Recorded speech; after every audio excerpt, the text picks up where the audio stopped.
Hello, brilliant people. This is Jarrett Bergaza, and welcome to Jarrett Talks. In tonight's conversation, I just want to share this idea to all of you kasi feeling ko ang daming pwedeng makarelate nito and marami kayong maiintindihan. Parang at some point, marirealize sa inyong mga self nga tama nga no, dapat etong gagawin natin for ourselves. Anyway, bago ang lahat, I just want to share to all of you na pasensya po, hindi ako nakapagbuo ng video yesterday kasi yung Sunday talaga is, it's my time to make my PowerPoint and kahapon kasi nag-attempt talaga ako na bumuo ng word puzzle. Gusto kong mag-design kaso hindi ko talaga siya ma-figure out.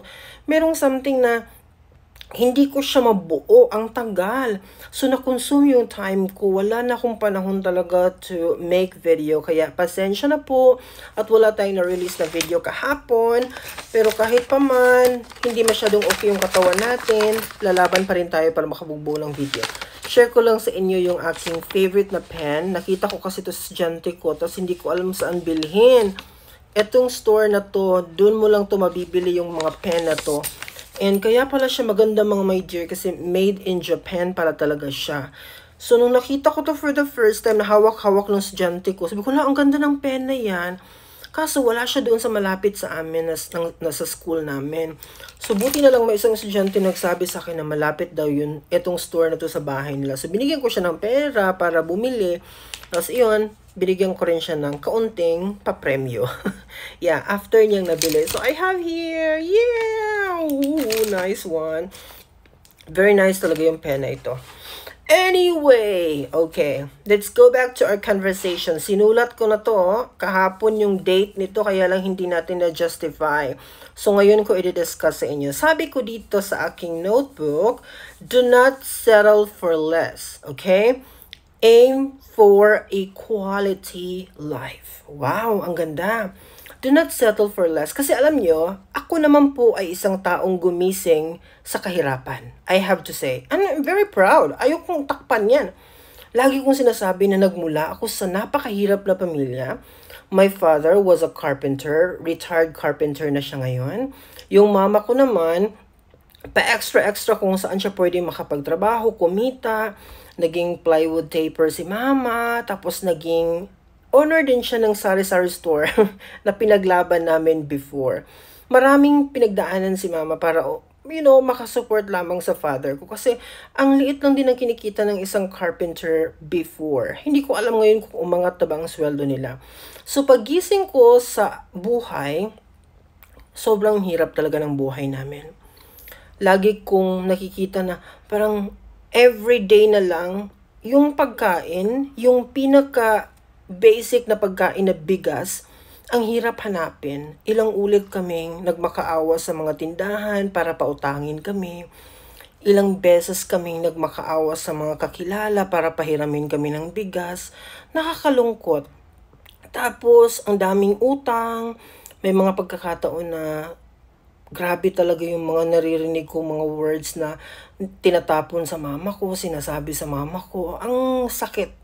Lumaki ako doon sa ganong environment na sabi ko, ang hirap naman ang sitwasyon namin. Kaya nung namulat ako sa katotohanan, sabi ko, mangangarap talaga ako. Hindi ito ang buhay na gusto ko. Alam mo yon, kasi pag nasa palayan na kami ni mama noon, ang dami kasi naming moment ni mama, hindi sa city, hindi sa mga amusement park, pero doon kami sa palayan. Kasi ang daming mga trabaho sa palayan na pinagsasamahan talaga namin ni mama. Like, nangunguha kami ng mga palay para meron din sa amin. Yung mga, kasi pag nag-harvest na, may mapupulot ka kasi dyan before. Nung wala pang harvester na nauso. So, dami naming moment talaga ni mama sa palayan. Tapos, habang naglalakad ako sa palayan, super init, nakatutok lahat. Sabi ko talaga sa sarili ko, hindi ito ang magiging buhay ko forever. Kaya, bawat araw, nilalaban ko talaga. Makapagtapos ako ng elementary, hanggang sa nakapagtapos ako ng high school. Nung papunta na ako sa kolehiyo, kasi alam ko talaga na hindi kayang ipaglaban yun ni mama. So ako na mismo ang nag-initiate. Ako mismo ang naghanap, mga my dear, ng pwede kong pasukan as a working student. nagkataon naman, siguro because ang Panginoon kasi, kinokonect niya yung mga taong pwedeng makakatulong sa'yo. Tapos yung bagong principal namin sa high school before, siguro hindi pa siya nag 1 year that time. Isa pala siyang MSU1. Nakapagtapos siya sa Mindanao State University, dyan sa Marawi City. So, ang nangyari nito, siya yung naging tulay ko para makarating ako ng Mindanao State University. Diba? Grabe, ang bait ni Lord. Kasi ako naman, baka sakali. Kasi sa yearbook, may mga numbers kasi doon. So, nanghiram ako ng cellphone sa cousin ko. Tapos, nag-message ako doon sa mga numbers na nandun. Hindi ko alam kung magre-reply sila or whatever. Basta nag-text ako. Text pa kasi before eh. So ngayon nag-reply. Silang tatlo talaga nag-reply. Yung dalawa na-decline ako kasi wala daw silang kilala na pwede kong mapasukan. Pero yung principal namin, yun, nag-reply siya at sabi niya, may kilala siya sa MSU na pwede kong mapasukan. So, kaya ako nakarating doon, kaya ako nakapagtapos ng aking pag-aaral.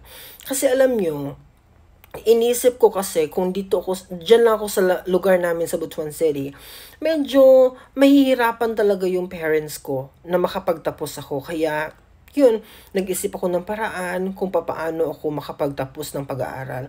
As a working student, ibang kwento ito na ibabahagi ko sa inyo sa another video. Pero bigyan ko kayo ng glimpse doon sa pinagdadaanan ko. Grabe yung sakripisyong pinaglaban ko din as a working student. Hindi madali ang pagiging isang working student, to be honest with you. Grabe yung sakripisyong kailangan mong ipaglaban. Pero dahil mahal ko yung family ko, much more na mahal ko yung pangarap ko. Kaya sabi ko, lilipas din to. Darating ang araw, makakapagtapos din ako, makakakuha din ako ng magandang trabaho. Kaya sa awa ng Panginoon, yung idea na yun, napakamusmos na Jobert before, yung idea niya na gusto niya makapag-abroad, kasi grade 5 ako nung narinig ko yung abroad for the first time, nung kwento ng aming grade 5 teacher, na ang sahod daw ng isang nurse sa United Kingdom, London I think yung na-mention niya, is 150,000. So doon ako na parang, ganun pala ang sweldo sa ibang country.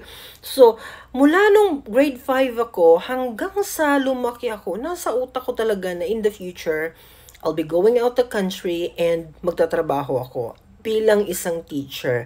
Hindi sa ibang trabaho, kundi teacher lang talaga. Kasi kung i-offer sa akin ng ibang work, hindi ko din tatanggapin kasi hindi ko siya linya at baka hindi ako mag-function well, 'di ba? So, naghanap talaga ako ng pagkakataon na maging isang teacher.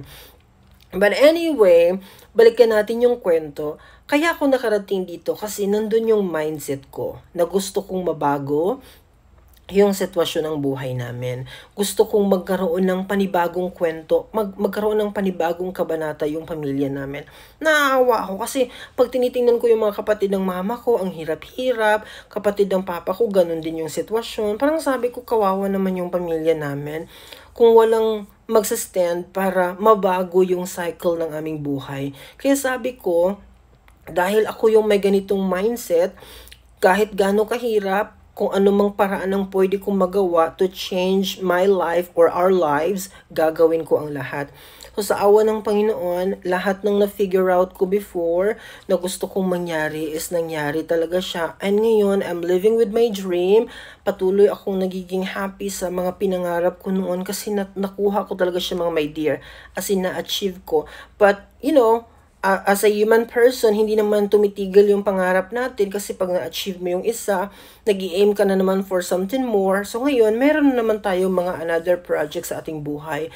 But so far, mula doon sa idea na do not settle for less, okay, aim for a quality life, yung nasa mindset ko na yun, I am now living with that kind of mindset and I'm happy. So dapat kayo din, if you want to change the kind of situation that you have now, kailangan magsimula yan sa paniniwala mo.